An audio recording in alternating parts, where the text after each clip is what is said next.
विस्तार संवाद साधण्यासाठी तर जितेंद्र आव्हाड आपल्यासोबत होते। अजित पवार यांनी दैवतावरील जे वक्तव्य केलेलं आहे त्याचा अर्थ आता नेमका काय अशी चर्चा आता सुरू झालेली।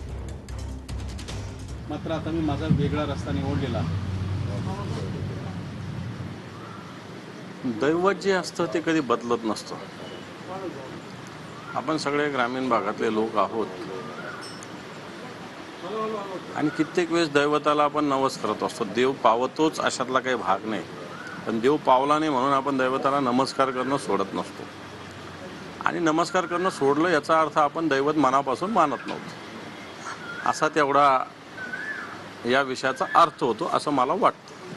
म्हणजे आता ही दरी फार रुंदावली गेलेली आहे।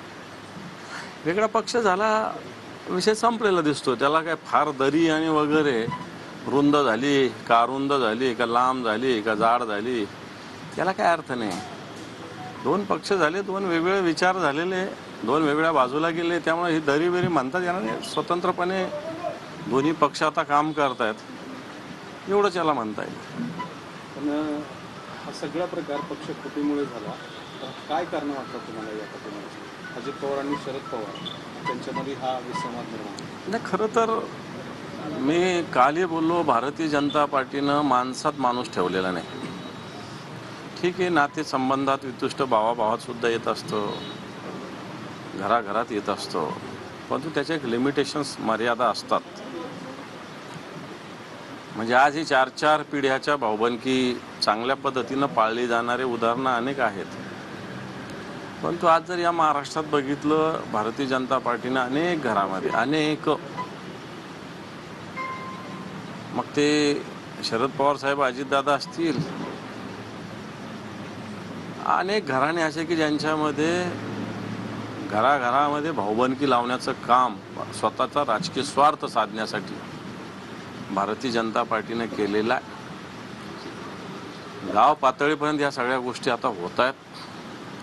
याला सत्ता आणि संपत्ती याची जोड दिली जाते। ईडी, CBI, पोलीस यंत्रणा वापरली जाते।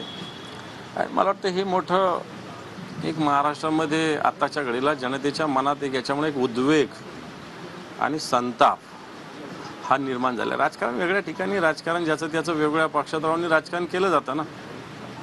वेगवेगळे भाऊ वेगवेगळ्या पक्षात असल्याचे अनेक उदाहरणे आपल्या महाराष्ट्रात काय देशामध्ये, पण एवढं मन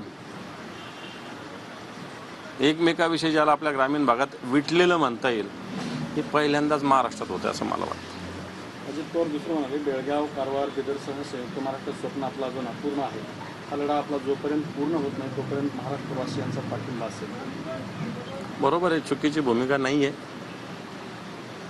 की आज ज्या पद्धतीनं बेळगाव असेल, कारवार असेल,